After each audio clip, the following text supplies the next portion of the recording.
Hola, sean todos muy bienvenidos a nuestra presentación de la asignatura de Fisiología Humana 2 de la carrera de Medicina sobre la docencia del doctor Eric González Delgado.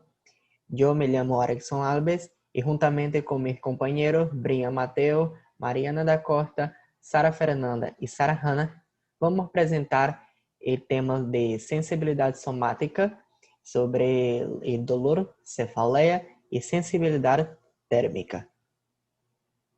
Bueno, voy a empezar sobre una breve introducción. Muchas de las dolencias del cuerpo generan dolor y además de la capacidad de diagnóstico de las diferentes enfermedades depende de una gran medida de los conocimientos que posee un médico sobre las diversas calidades del dolor. Esto quiere decir que un médico debe tener conocimiento de los diferentes tipos de dolor para que puedas saber, sepa que hay unas clasificaciones de dolor que mejoran la identificación de ciertas enfermedades para ser diagnosticadas. El dolor sempre vai ocorrer como um resultado de um tejido dañado. Este dolor es un mecanismo de protección y de reacción del cuerpo. Este mecanismo va a hacer con que el cuerpo se aleje del mecanismo que está produciendo este dolor y que consecuentemente un daño a un tejido. El dolor puede ser producido por actividades sencillas, como en esta imagen que está expuesta acá, de una persona sentada en una silla y que está sobre su isquio y que con eso va a producir una isquemia, que es la falta de circulación adecuada a la extremidad inferior del cuerpo. Y eso va a producir que las células que están acá van a continuar haciendo su metabolismo y producción de ácido láctico y haciendo así una acumulación de este ácido y que va a producir un dolor. También tienen dolores por compresión y por demás, que vamos a hablar más adelante sobre el tipo de dolor. En los tipos de dolores se clasificó en dos, el dolor rápido y el dolor lento.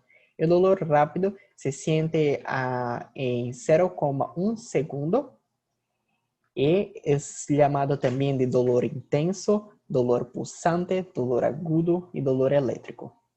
Este dolor rápido es caracterizado por ser sentido a través de perforaciones, que puede ser por aguja, puede ser un corte, puede ser también por quemadura, que es exposición a largas temperaturas, y también por electricidad.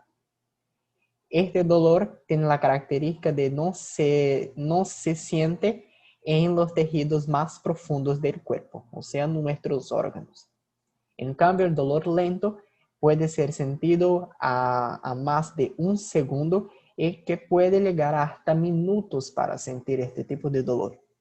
Es también llamado de dolor lento urgente, sordo, pulsante, nauseoso y crónico. Este dolor lento produce la destrucción tisular y con eso un sufrimiento casi insoportable y longo. El dolor va a ser sentido en la piel y en casi todos nuestros tejidos y órganos profundos. Bueno, yo voy a hablar sobre los receptores para el dolor y su estimulación. Bueno, los receptores para el dolor tienen terminaciones nerviosas libres que están dispuestas en nuestras capas superficiales de nuestros órganos. Tenemos acá como ejemplo la piel, que en este verde está representado las terminaciones nerviosas libres que están dispersas en nuestros tejidos. Por ejemplo, en la piel. Pero también, además de la piel, tenemos otros tejidos como el periósteo, las paredes arteriales, las superficies articulares y las óseas y la tienda de la bóveda craneal, que están también compuestas por estas terminaciones nerviosas libres. En cambio, en nuestros órganos, en tejidos más profundos de la piel, las terminaciones nerviosas son bien dispersas, no están acumuladas como están acá. Sobre la excitación de los receptores, está producido por tres mecanismos: el mecanismo mecánico, térmico y químico. Mecánico puede ser producido por agentes externos como una aguja, un corte, como hemos hablado, y la carga eléctrica también. Tenemos el térmicos, que es exposición a largas temperaturas, y también químicos. Os químicos são produzidos por componentes químicos como a bradicinina, a serotonina, a histamina, iones de potássio, alguns ácidos, acetilcolina e enzimas proteolíticas. Também tem componentes químicos que vão aumentar a sensibilidade dos receptores químicos, que são as prostaglandinas e a substância P. Então, esto produce el dolor y este aumenta la sensibilidad de los receptores para sentir el dolor. Los mecanismos mecánicos y térmicos vão ser sentidos por el dolor rápido, o sea, como hablamos de dolor que se siente a 0,1 segundo. En cambio, el dolor lento va a ser sentido por los tres mecanismos, los mecánicos, térmicos y químicos. Continuando hablando sobre os receptores de estimulação, vamos falar sobre umas características. Bueno, empezando sobre a adaptação. O corpo não vai adaptar-se ao dolor. Tem uma adaptação baja ou nula, segundo nossa literatura. Lo que pasa es que o dolor sempre vai aumentar enquanto há o estímulo de este dolor. Esta sensibilidade ao aumento de dolor, quanto mais há o estímulo, se chama hiperalgesia, que é o aumento de la sensibilidade de dolor. Não vai adaptar-se, sempre vai sentir. Sobre a temperatura, é dizer que uma pessoa pode sentir dolor quando se calienta a piel por encima de 45 grados Celsius. Este também é o grado que empieza a produzir dano celular e, com isso, tisular. E, se esta temperatura foi mantida ou aumentada, vai continuar produzindo dano tisular e que pode ser irreversível. Então, o dano por la temperatura está relacionado com a velocidade de la lesão tisular. Isto quer dizer que quanto mais tempo dura a exposição a uma temperatura de 45 graus Celsius ou mais, vai aumentar o grado de dano tisular.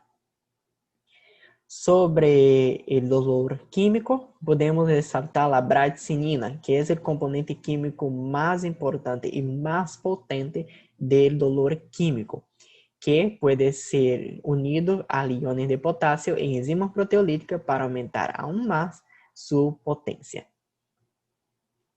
Eu vou falar sobre o dolor isquêmico ou dolor por isquemia, que é resultado de uma acumulação de ácido láctico que é resultado do metabolismo celular. Para entender melhor, eu vou falar sobre o exemplo de um manguito. Este acá é um mecanismo para aferir a pressão arterial e que quando é inflado, hace que não deixe passar nenhum flujo sanguíneo hacia el antebrazo, como está en este ejemplo. La falta de flujo sanguíneo nosotros nos llamamos de isquemia. Como não há flujo sanguíneo, as células seguem haciendo su metabolismo. Como resultado del metabolismo, vai ser la excreción de ácido láctico. Este ácido láctico, como não vai ser sua eliminação na torrente sanguínea, vai acumular-se. E quando há a acumulação, há o dolor por isquemia. O dolor por espasmo muscular. Dolor por espasmo muscular é uma causa frequente de dolor e que representa um fundamento de muitos síndromes clínicos dolorosos. que es la contracción que no se puede controlar del músculo.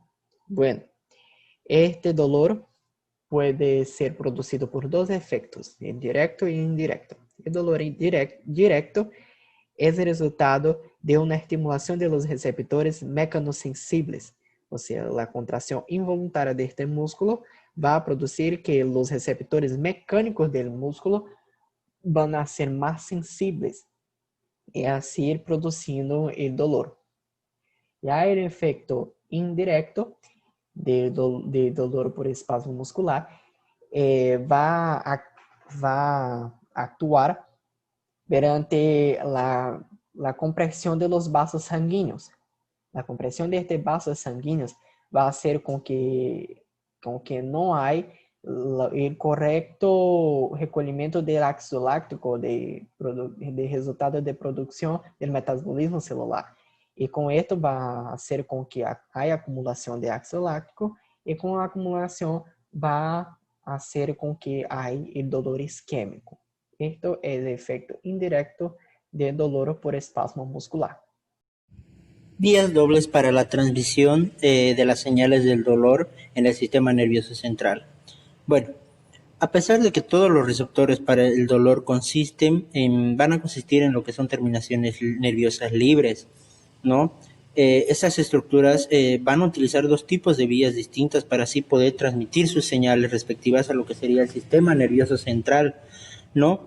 Estas básicamente son de dos tipos de dolor, que serían una vía para el dolor rápido agudo y otra para el dolor lento crónico. Entonces, en este siguiente subtítulo vamos a ver lo que serían las fibras periféricas para el dolor. Para el dolor va a haber de dos tipos, que van a ser fibras rápidas y fibras lentas.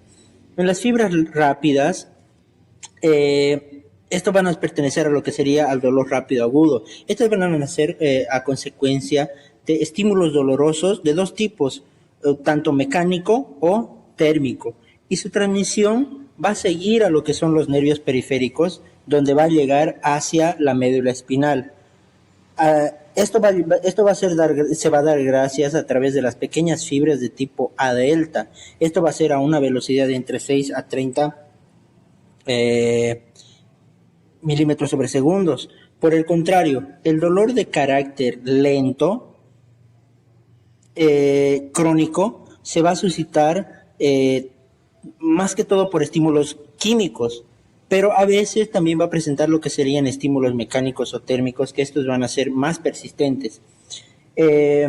Ahora, el dolor lento crónico llega a la médula espinal. Esto por otro tipo de vías, que va a ser por medio de unas fibras de tipo C, y esto a una velocidad de entre 0,5 a 2. Debido a este tipo de inervación que sería para el dolor, va a ser un estímulo torpe, un estímulo brusco, ¿no? Que va a ser, a menudo va a generar lo que sería una sensación dolorosa doble. Entonces, un dolor rápido agudo llega al cerebro a través de las fibras A delta, ¿no? Y un segundo después por un dolor lento, es decir que primero llega un dolor rápido agudo y un segundo después viene un dolor lento. Entonces esto se va a transmitir por este tipo de fibras del tipo C. En el dolor agudo va a informar lo que sería una gran velocidad sobre lo que sería la situación lesiva. Y aquí va a cumplir lo que sería una función que es poder conseguir que la persona vaya a reaccionar inmediatamente y se aparte de este estímulo, ¿no? El dolor lento tiende a lo que sería crecer con el tiempo, ¿no? Va a ser una sensación que va a producir a la larga un dolor intolerable y va a obligar a que la persona trate de mitigar esta causa, ¿no? Esto como al entrar en la médula espinal, que van a ser procedentes de las médulas dorsales, que como vemos en la imagen, en las dos imágenes, estas fibras para el dolor terminan en neuronas, ¿no? Estas terminan en neuronas que van a ser de proyección, que van a estar situadas en lo que serían las astas dorsales, que va a estar en que se puede observar en la imagen.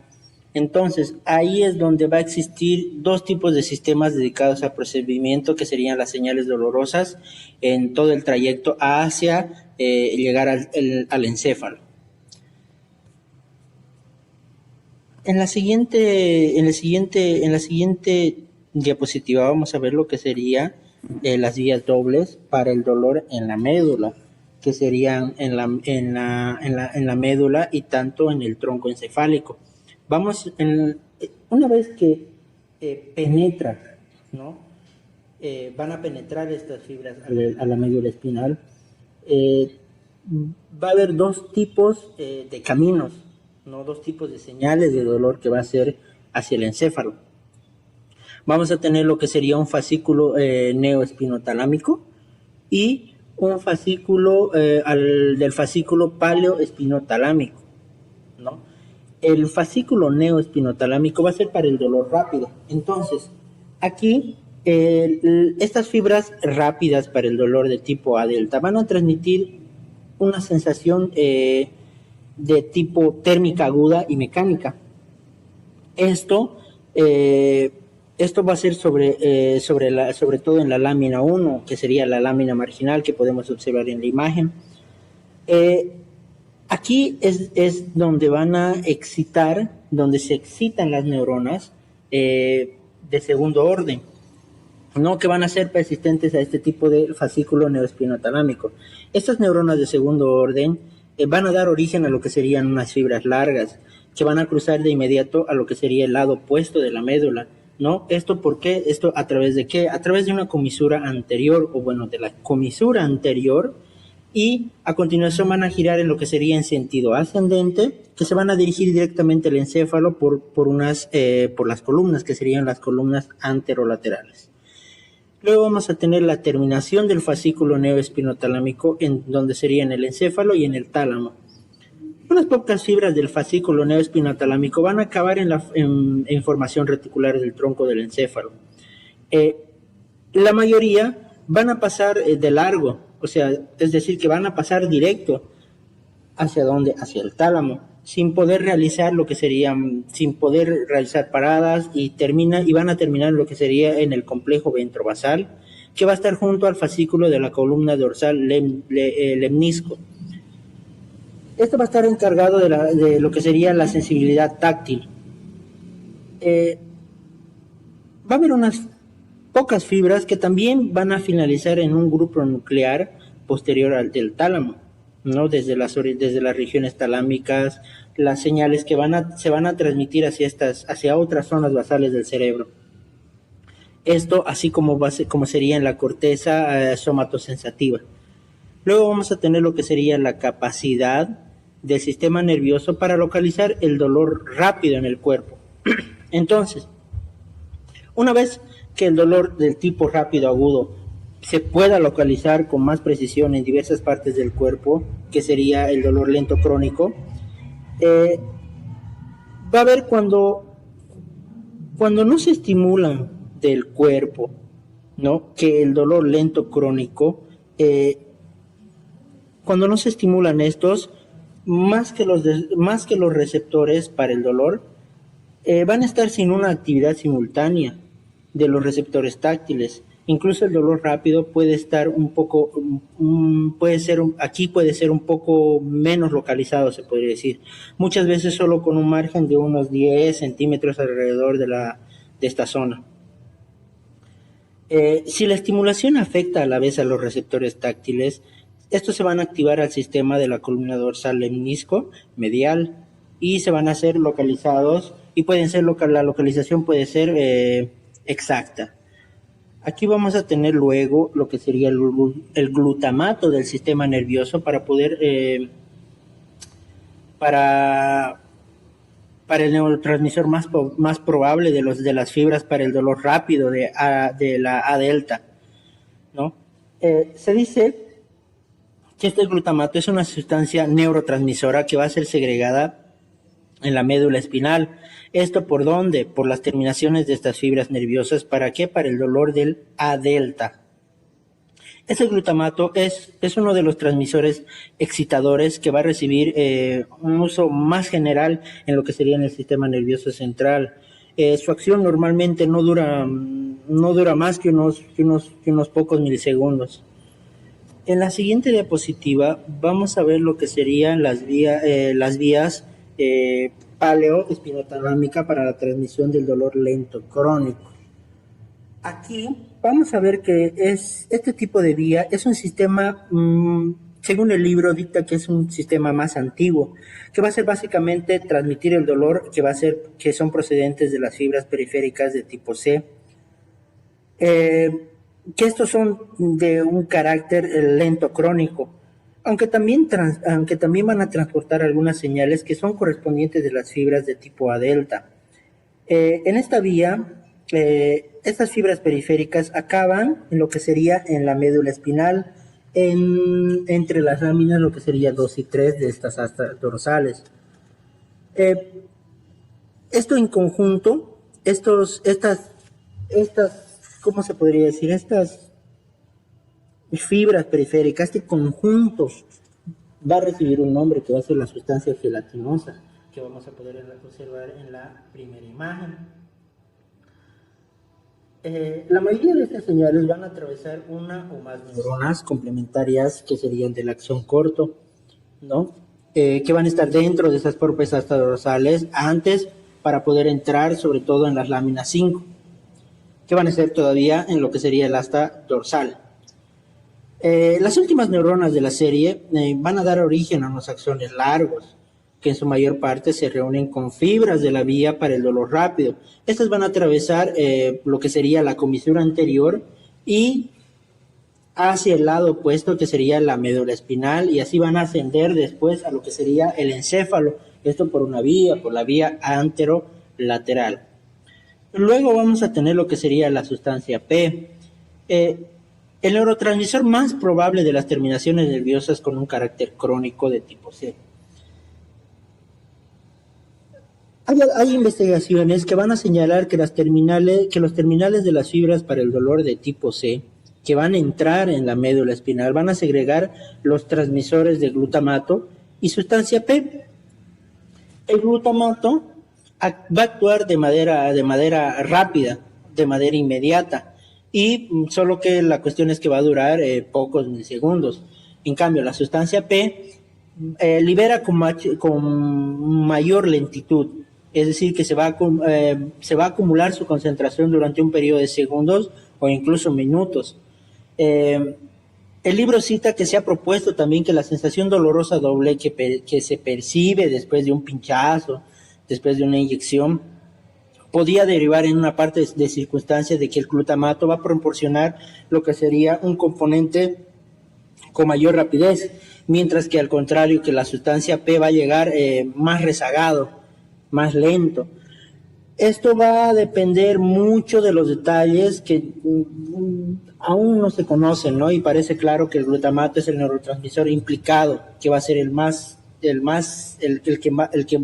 que tiene un papel más importante. Luego vamos a tener lo que sería una proyección de la vía paleoespinotalámica que van a ser para las señales de dolor lento crónico. Esto donde hacia lo que sería el tronco del encéfalo y el tálamo. Esta vía espinotalámica lenta crónica va a presentar un final amplio, lo que sería en el tronco encefálico. Como se puede observar en la imagen, en la segunda imagen, el libro cita que hay una 14ª parte de fibras que continúan su trayecto hacia el tálamo, es decir, que cierta parte se queda en el tronco y algunas fibras se van a ir hacia el tálamo. La mayoría van a acabar en una de las tres, acaban en una de las tres áreas que les voy a citar ahora, que serían la primera, que se van a quedar en los núcleos de la formación reticular del bulbo raquídeo, la protuberancia y el mesencéfalo. La segunda, que va a ser la región tectal, del mesencéfalo, que va a estar profunda a los colículos superiores e inferiores. Y por último, se van a quedar en la zona gris periacueductal, que esta va a rodear lo que sería el acueducto de Silvio.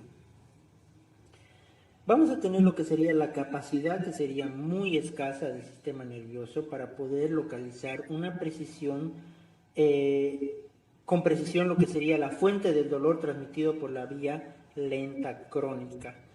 La localización de este dolor va a ser transmitido a través de la paleoespinotalámica, que es imprecisa. Hay un ejemplo que cita el libro.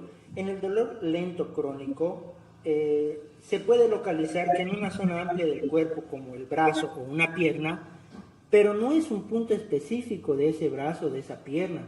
Lo que indica es que este fenómeno entra o se va a engranar en lo que sería con las conexiones difusas, polisinápticas, que va a poseer esta vía, ¿no? Luego vamos a tener lo que sería la función reticular, el tálamo y la corteza cerebral, que se va a apreciar del dolor.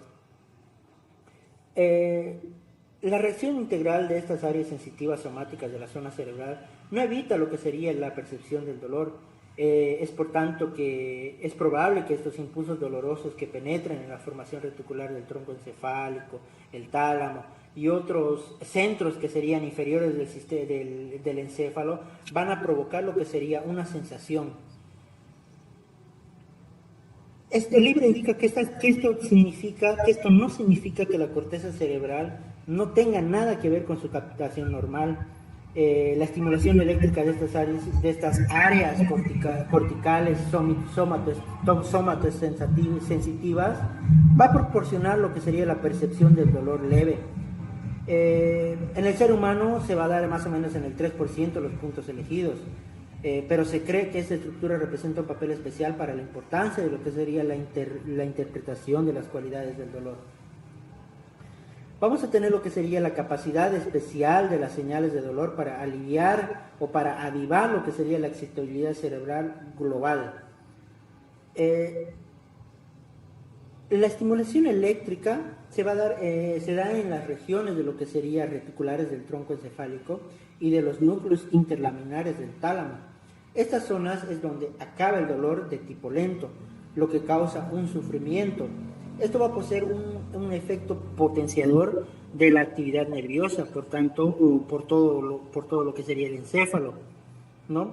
Estos dos territorios van a formar parte de lo que sería un sistema activador, que este sistema activador va a ser principal del cerebro. Esto se ve en capítulos posteriores.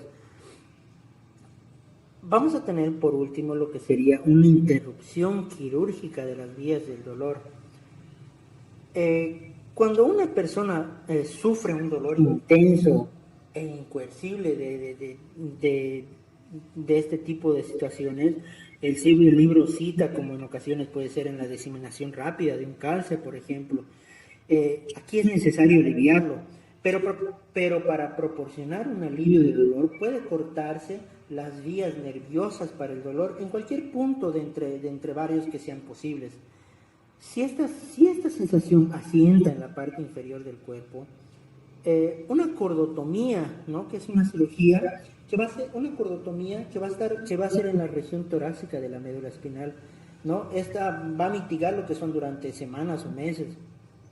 Pero para poder realizar esta cirugía, esta cordotomía, se efectúa una sección medular, lo que sería parcial, al lado contrario del dolor, a lo largo de lo que sería el cuadrante anterolateral, para así poder interrumpir la vía sensitiva anterolateral. El libro cita que la cordotomía no siempre tiene éxito para lo que sería calmar este dolor. ¿Por qué? Porque tienen dos tipos de razones. El primero va a ser que muchas de estas fibras que transportan, cruzan hacia el lado opuesto de la médula espinal, hasta después de haber llegado al encéfalo, por lo que la cordotomía no las puede dividir porque estas se expanden, se van dividiendo. En un segundo lugar, el dolor suele volver después de varios meses, es decir que una vez realizado esta cordotomía, no asegura de que en un futuro después no vuelva a llegar dolores.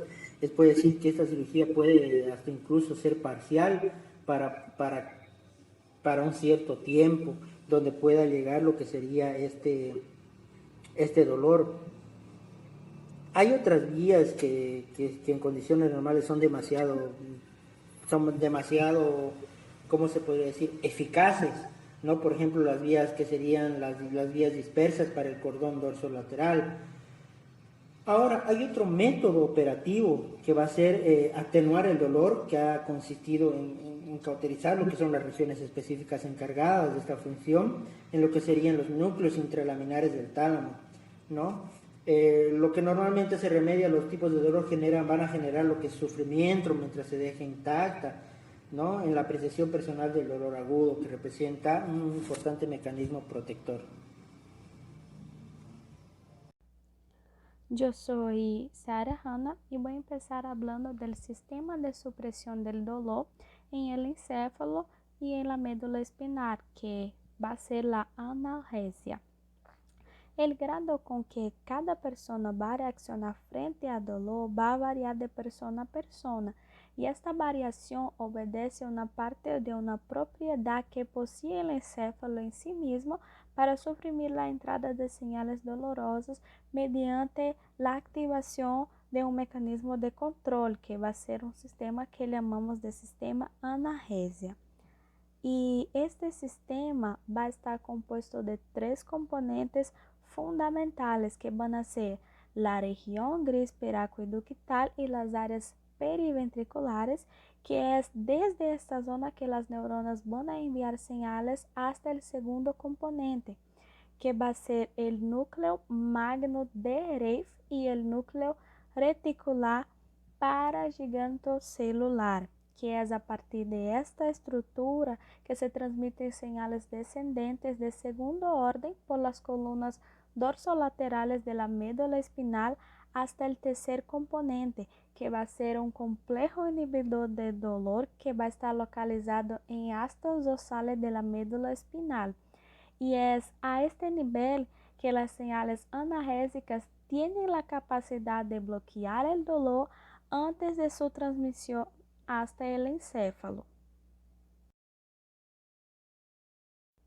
En esta parte yo voy a hablar de la estimulación de la región gris peraquiductal o del núcleo magno de Reiff, que cuando son estimulados, ellos son capaces de suprimir muchas señales de dolor potentes que penetran a través de las raíces modulares dorsales. Asimismo, la activación de estas regiones, cuando son excitadas en la región gris peraquiductal, ellas van a ocurrir a niveles más altos del cerebro, que también son capaces de suprimir el dolor.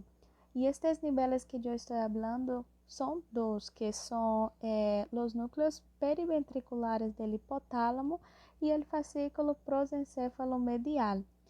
En estos niveles van a ser secretadas diversas sustancias transmisoras que van a participar en el sistema analgésico, como por ejemplo la encefálica y la serotonina.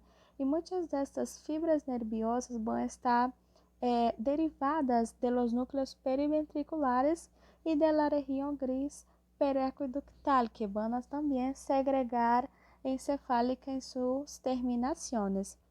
Y estas fibras nacidas en estas zonas van a ser responsables de enviar señales hasta las astas dorsales de la médula espinal para segregar serotonina en estas terminaciones. Y esta serotonina va a hacer con que las neuronas medulares locales también puedan liberar la encefálica. Por lo tanto, el sistema analgesia es capaz de bloquear las señales del dolor en el punto de entrada inicial de la médula espinal. Y en realidad, ella también puede hacerlo sobre hechos reflejos medulares locales que van a ser derivados de señales dolorosas, especialmente en casos de los reflejos de retirada. En esta parte yo voy a hablar de forma bien resumida cómo que va a ocurrir la transmisión de este dolor hasta que él pueda ser percibido como dolor.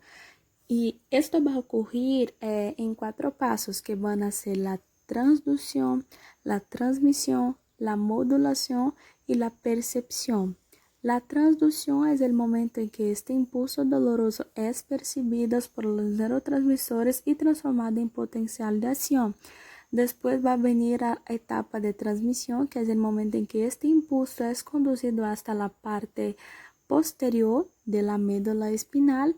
Después viene el tercer paso, que es la modulación, que esto va a ocurrir en la médula espinal, que es el momento en que este impulso es modulado antes de llegar a niveles del sistema nervioso central. Y por último va a tener la percepción, que es el momento que este impulso es integrado y percibido como dolor. Aquí yo voy a hablar de los sistemas de opioides cerebrales, que van a ser las endorfinas y las encefalinas, que ellos son fármacos que van a alterar la excitabilidad de las neuronas sobre los receptores simpáticos, que se supuso que los del sistema analgesia eran en realidad receptores de algún neurotransmisor de tipo de la morfina, que se decretaba de forma natural en el encéfalo. Y aquí tenemos sustancias poáceas que van a ser del sistema nervioso y son producto de la descomposición de tres grandes células proteicas, que son proopio, melacortina, proencefalina y prodinorfina. Y también tenemos algunas sustancias importantes del opiáceos, que son la endorfina, la metencefalinas, la leoencefálica y la dinorfina. Agora vamos a hablar sobre dos tipos de dolor, el dolor referido y el dolor visceral. En dolor referido, muchas veces una persona siente un dolor en una parte del cuerpo situada bastante lejano del tejido que lo origina. Y este dolor referido suele a señales originadas en un órgano o en tejidos internos. Un ejemplo, podemos citar el dolor de la pared del corazón izquierdo, que se refiere en la cara izquierda de la mandíbula y del cuello o brazo izquierdo. En ese caso, el paciente cree que sí es el origen del dolor. Y esse dolor significa que as señales aferentes viscerales do coração convergem sobre as mesmas neuronas medulares que recebem aferências da piel periférica. Já em dolor visceral, procede de duas vias diferentes, que seja a víscera de abdômen e o tórax. Pero isso é são escassos esses critérios para o diagnóstico de uma inflamação visceral ou de enfermedades infecciosas. Já em las vísceras de abdômen, não possui receptores sensitivos e nenhuma outra modalidade de sensibilidade, pero salvo o dolor. Uma das diferenças mais importantes entre o dolor derivado e o dolor visceral é que os danos de tipo muito localizado, quando hablamos em las vísceras, rara vez originam um dolor intenso. Um exemplo, o cirurgiano divide o intestino do paciente em partes, mesmo com o paciente despierto, sem causar dolor. Em cambio, todo que produzca uma estimulação difusa das terminações nerviosas em uma víscera provoca um dolor intenso, como a isquemia, onde ocorre a oclusão do riego sanguíneo em intestino. Este vai estimular muitas fibras difusas para o dolor e pode ocasionar um dolor terrível. Agora vou falar sobre as causas de dolor visceral verdadeiro, que é qualquer estímulo que excite as terminações nerviosas, generando um dolor visceral.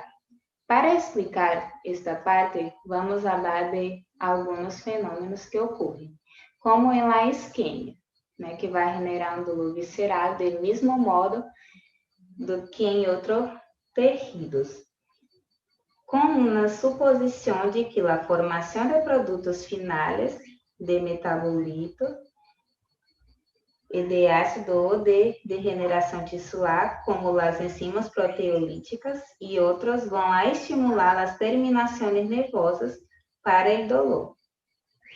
Y en caso de los estímulos químicos, encontramos las sustancias perjudiciales que passam desde tubo digestivo a la capa peritoneal, como el jugo gástrico, proteolítico, de carácter ácido, que puede salir de una de las úlceras o de la duodenal perforada. Entonces, este jugo hace una digestão generalizada de peritoneo visceral que vai estimular las fibras para el dolor. En los espasmos de las vísceras huecas, vamos a encontrar el intestino, vesícula biliar, ureter, também tem outros, como o ecoduto do coleiro.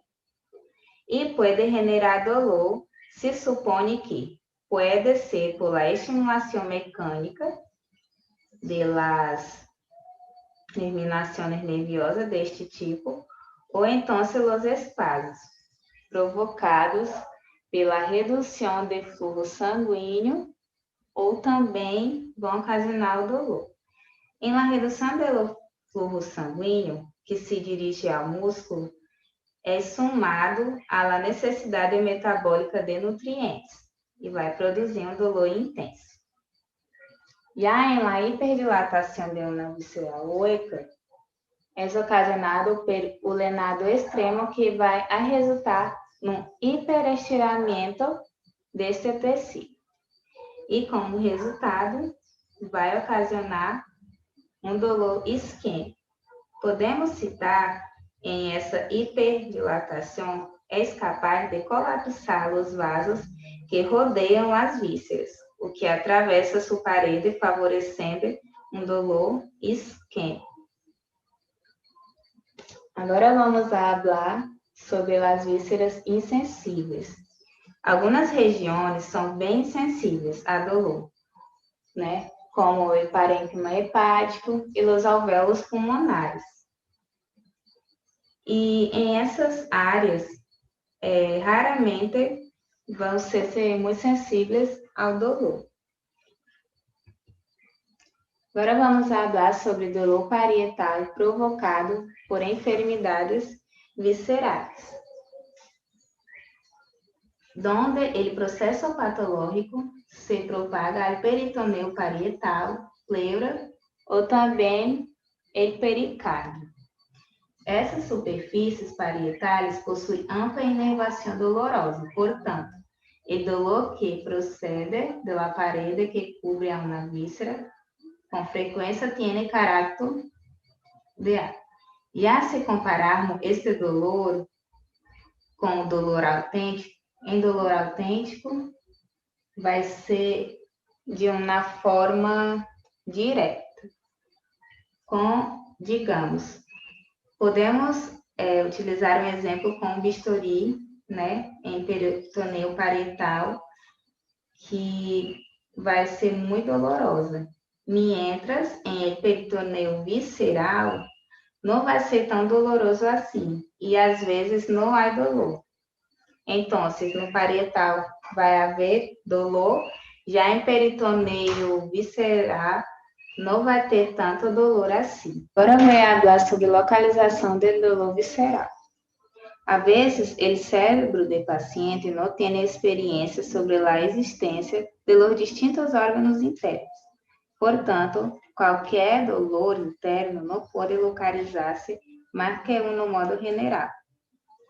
E as sensações abdominais torácicas vão se dividir em duas vias hasta enviar a informação ao sistema nervoso central, que vai se dividir em visceral verdadeira e parietal.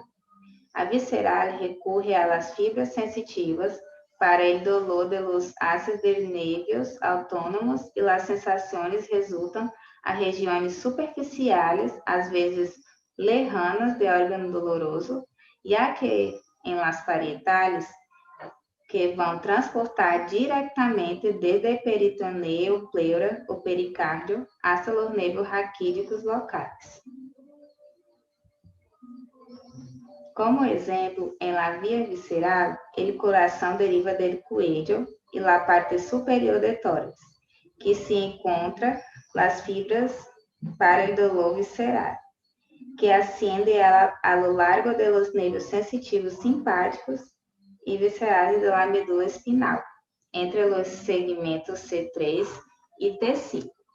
Según esta imagen, Mahabharata, el dolor está referido lateral de cuello, hombro y músculos pectorales y desciende por el brazo y el más habitual que sea el brazo izquierdo.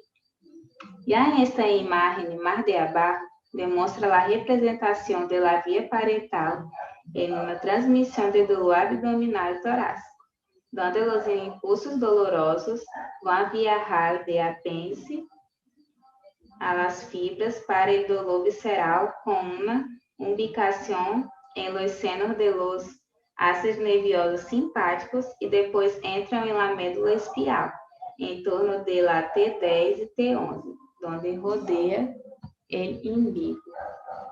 Algumas alterações clínicas do dolor e de outras sensibilidades somáticas. Há alterações de las sensibilidades e como sentimos o dolor. Por exemplo, alguns transtornos de como se percebe o dolor são a hiperalgesia. Que é isso? É a hipersensibilidade ao dolor. Quer dizer, é a acentuação da sensibilidade aos estímulos dolorosos. Isto ocorre quando uma sensibilidade está hiperexcitada. Isto significa que os nervos que levam essa corrente ou esse impulso estão dispostos a despolarizar-se. Su umbral de estimulação é muito mais baixo. Então, com um pequeno estímulo, já se despolariza. E isso causa muito dolor. E é o que chamamos de hiperalgesia. A hiperalgesia ocorre principalmente em enfermidades como herpes zoster. A herpes zoster, em ocasiões, o vírus herpes vai infectar os glândulos raquídeos. Tem também outras patologias, como o tique doloroso, também conhecido como neuralgia del trigêmino ou neuralgia de glosofaríngeo. E isso vai ocorrer quando um par cranial se encontra afetado. Também vai ter outras enfermidades conhecidas como síndrome de Brown-Séquard, que é uma lesão extensa em la metade direita ou em la metade esquerda da médula.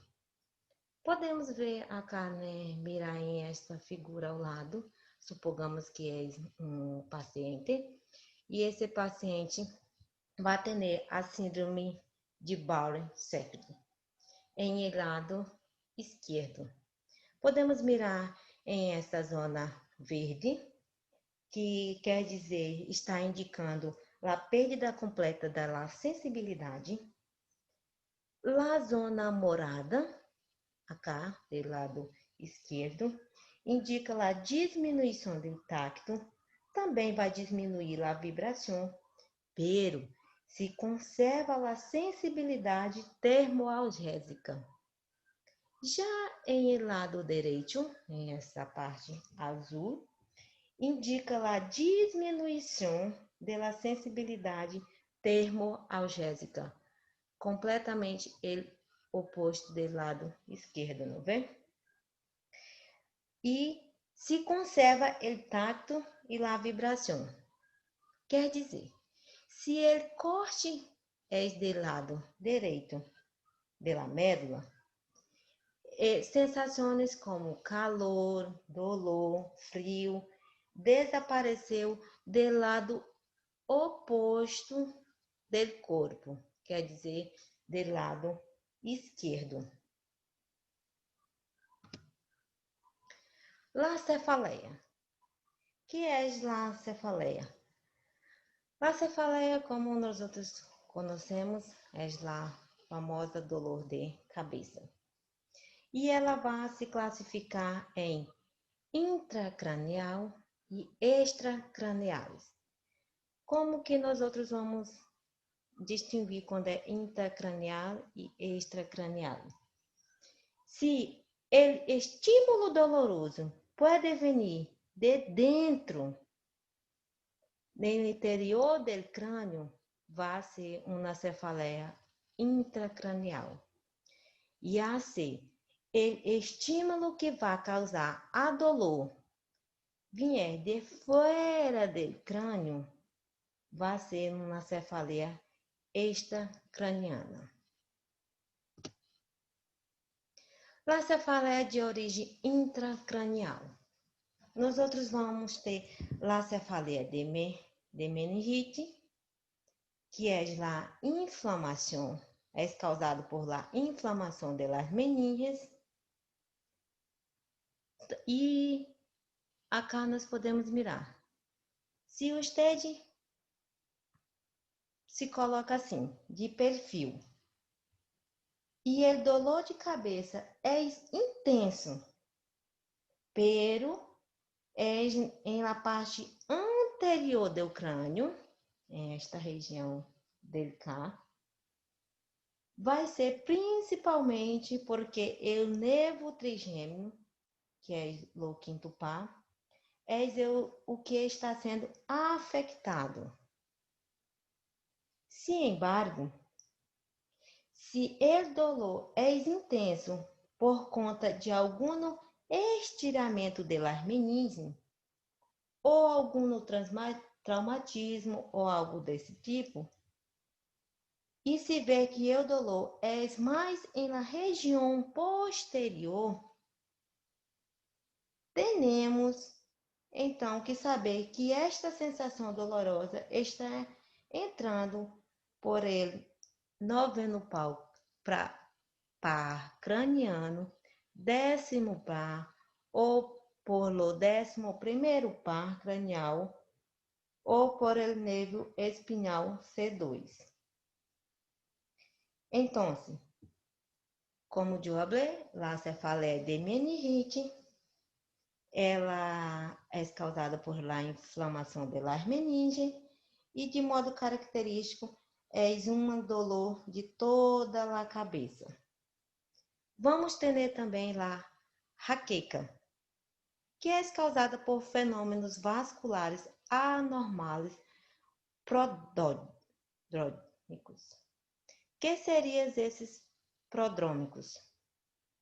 Seriam as sensações, os sintomas que nós outros sentimos que vai indicar que é uma patologia, que algo está errado.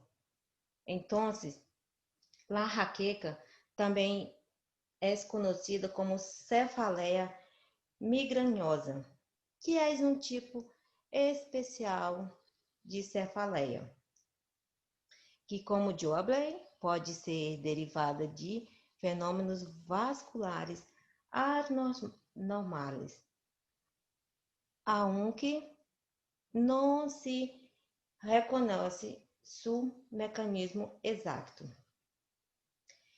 E a jaqueca começa por várias sensações, por vários estímulos, e um deles é as náuseas, a perda da visão em parte do campo visual e outros tipos de alucinações sensitivas. Em ele geral, os sintomas empiezam 30 minutos a 1 hora antes da cefaleia, ou seja, antes de começar a doer a cabeça, já começamos a ter alguns sintomas. Vai ter também a cefaleia alcoólica, que, como o próprio nome já habla, é causada por álcool. Habla aqui, sua natureza tóxica irrita meninge. É mais conhecida por las pessoas que aderem bebida alcoólica, como a famosa ressaca. E a ressaca é de tipo intracraniano. De tipo de cefaleia que também causa irritação de las meninges é a cefaleia por estreñimiento. A cefaleia por estreñimiento é em qual os produtos tóxicos, que são os tóxicos absorvidos, que são os desechos de nitrógenos, que se acumulam em nosso corpo, termina irritando a membrana menínea e causa cefaleia. Estes produtos também vai irritar a membrana menínea e vai causar a cefaleia por estreñimiento. Também vai ter a cefaleia por el descenso de pressão do líquido cefalorraquídeo. Como que isso ocorre? Esse descenso brusco do líquido cefalorraquídeo ocorre quando se realiza uma punção raquídea para dar a anestésia ou para fazer um estudo do próprio líquido cefalorraquídeo. E quando se introduz a agulha em el canal do cérebro, em el espaço subaracnoideu, quando se introduz em este espaço de acá, automaticamente a pressão barra, cai a pressão. Então, o cérebro não se encontra flotando como está acá. Ele descende um pouquinho. E esse pequeno descenso faz com que se estire as membranas meninges. E é o que causa a cefaleia intracraniana. Não se considera grave. Se recomenda ao paciente acostar-se e não mover-se por las próximas 8 horas, até que se possa se recuperar bem. Porque, como nós outros sabemos, o líquido cefalorraquídeo se produz em uma pequena quantidade todos os dias.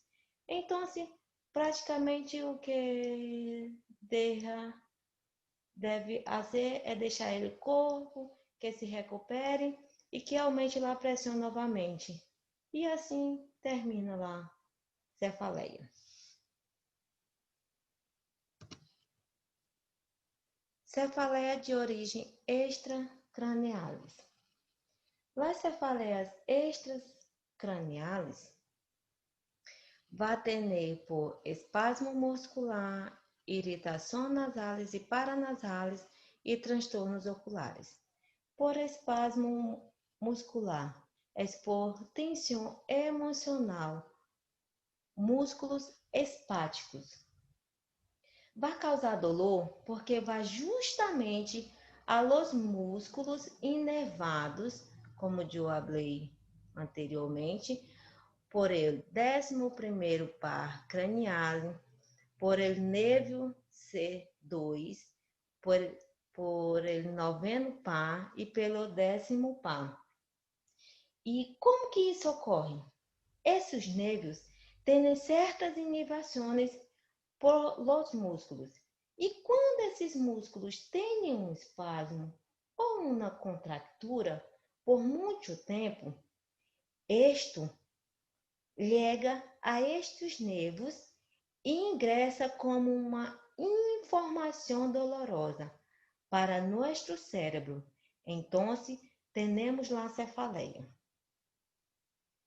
Vai ocorrer também, como eu falei, por la irritação nasalis e paranasalis, que é a infecção ou processos irritantes. Que, por isso, é que quando uma pessoa tem sinusite, tem uma dor de cabeça, que já é característico de toda a pessoa que tem sinusite. Então, quando a pessoa se agarra, os senos paranasales, nasales e paranasales, os senos, estão muito congestionados e eles se mobilizam. E ao mobilizar-se, se despolariza. E esses nervos chega finalmente por algum dos pares controlados e produz a cefaleia extracranial. Vai ter também os transtornos oculares. Que o que seriam esses transtornos oculares? São o uso excessivo da visão. Como podemos mirar acá em essa imagem, esta pessoa, se todos os dias se queda a fazer esse mesmo trabalho, ela está forçando sua visão. E também tem os transtornos oculares, que são as pessoas que não têm uma boa visão e têm astigmatismo ou miopia e não usa lente, não usa óculos, então sofre constante de dor de cabeça. A sensibilidade térmica, receptores térmicos e sua excitação. O ser humano percebe diferentes gradações de frio e calor. O que significa isso? Nós outros percebemos quando está frio, doloroso, muito frio, templando, quando está calor, caliente, muito caliente, e quando está aquele calor assim que queima. Então, todos esses são grados, e para cada um desses grados existem receptores, ou pelo menos para alguns deles. E vai depender da quantidade de polarização que recebe o cérebro e para poder interpretar de quando estamos com frio, quando estamos com calor, quando estamos com dolor. E veja como funciona. Acá temos este gráfico, que é sobre a estimulação dos receptores térmicos, que tem as sensações de frio, fresco, indiferente, templado e de calor. Entre a temperatura de 55 graus a 0 grado, vai ter um rango de receptores. Nós outros podemos mirar acá, que vai despolarizando-se em maior intensidade, como podemos ver aqui, ou em menor intensidade. Vai depender segundo o que ele detecta. Por fora desse rango, quer dizer, abaixo de 0 grado negativo e acima de 50 graus, vamos ter terminações livres, que elas vão se encarregar de perceber dolor. Elas se encargam ou se ativam somente quando as temperaturas corporais são extremas, ou quando está caliente demais, ou quando está frio demais. Se passa de los 50 graus, estas terminações livres se volvem tão permeáveis por o calor e por la lesão que se dana aqui, que é danado uma lesão por estar muito caliente, então se empieza a filtrar as células bradicininas, prótons e vai também se liberar um pouco mais de potássio. Então essas terminações se ativam por estas substâncias que vão causar o dolor. E se tem um estímulo doloroso devido ao excesso de calor. Em outro extremo, aqui abaixo de 0 grado, no extremo de frio, muito frio, pasa lo mesmo. Há tanto frio, que as terminações nervosas livres, juntamente, empiezan a detectar as alterações que há em los tecidos e se despolarizam. Assim, se sente dolor. Por isso que ambos os extremos causam dolor. Por isso é que quando eu tiro por minha pessoa, quando tenho um hielo em las manos por muito tempo, as manos se duelen. Por quê? Por que será que isso acontece? Porque os vasos fazem vasoconstricção e há esquema de tecidos. Por isso se põe pálido, azul e logo azul escuro, negruzco. O tecido se vai quedando isquêmico. E em outro extremo, com o calor, vai haver a liberação excessiva de substâncias que fazem que as terminações nervosas livres duelam. Nosso corpo pode perceber um câmbio de temperatura, que é brusco, e também o câmbio da temperatura deve variar aproximadamente uns 10 graus entre um lugar e outro. O que significa isso? Significa que, por exemplo, em este exato momento, em lugar que estou, está fazendo mais ou menos uns 29 graus. E se saio afuera da minha habitação, e lá fora faz 23 a 22 graus, meu corpo não vai sentir uma diferença notória. Sin embargo, se eu saio lá fora e está fazendo 36 graus, pero já é um câmbio muito brusco, que é um câmbio acima dele 10 graus de temperatura. Então, o corpo lhe sente imediatamente como se fosse uma espécie de choque térmico. Também se deve saber que esta variação brusca justamente hace acomodar os receptores. Recordemos um pouco.